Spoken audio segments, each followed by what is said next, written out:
আবুল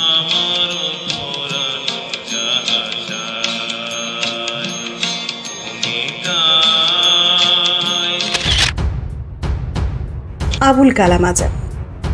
কারোর কাছে কালাম ভাই বা কারোর আজাদ ভাই, যদি প্রফেশন যুক্ত করে বলি তবে সাব ইন্সপেক্টর আবুল কালাম আজাদ। দেশের আইন শৃঙ্খলা বাহিনীর মধ্যে যারা জনসাধারণের খুব কাছের দরজা তারা হলেন বাংলাদেশ পুলিশ। তবে কিছু কর্মকর্তা বা পুলিশ তাদের পোশাকের শপথের সাথে বেইমানির কারণে অনেকেই পুরো বাহিনীকেই দোষেন এবং হারিয়ে ফেলেছেন আস্থাও। তবে সবাই একরকম না, সবার মধ্যে আলাদা যারা, তাদের মধ্যে একটি অন্যতম নাম সাব ইন্সপেক্টর আবুল কালাম আজাদ, যিনি স্যার শব্দে স্বাচ্ছন্দ্য বোধ করেন না, ভাই সম্বোধনে আনন্দিত হন।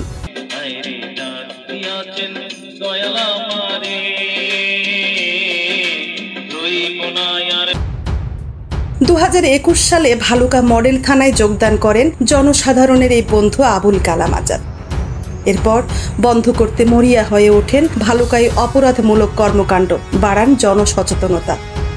অপরাধীদের আস্তানা ধ্বংস করতেও পটু এবং চৌকস বুদ্ধিমত্তায় বন্দী করেছেন হাজারেরও অধিক অপরাধীদের। তবে এর মধ্যে আলোচিত ঘটনা ধলিয়া এলাকায় এক অটোরিকশা চালককে জব্দ করে হত্যা, যে ঘটনায় স্বল্প সময়ে অপরাধীদের আটক ও রহস্য উদ্ঘাটনে সক্ষম হয়ে ব্যাপক প্রশংসা কুড়িয়েছিলেন তিনি। এরপর 2024 সালে তিনি যোগদান করেন ভালুকা উপজেলার ভরাডোবা হাইওয়ে থানায়। আবুল কালাম আজাদ বৃহত্তর ময়মনসিংহের নেত্রকোনা জেলায় জন্ম ও বেড়ে ওঠা।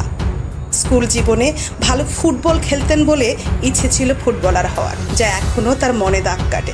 শখের বশে ব্যস্ততার মাঝেও এখনও খেলেন।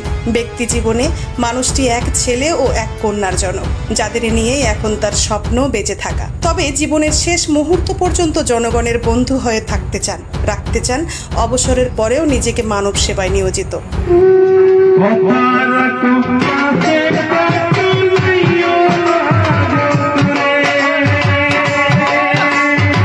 সময়ের কলমকে একান্তভাবে সে কথা জানান এই আইন ও জনতার সেবক।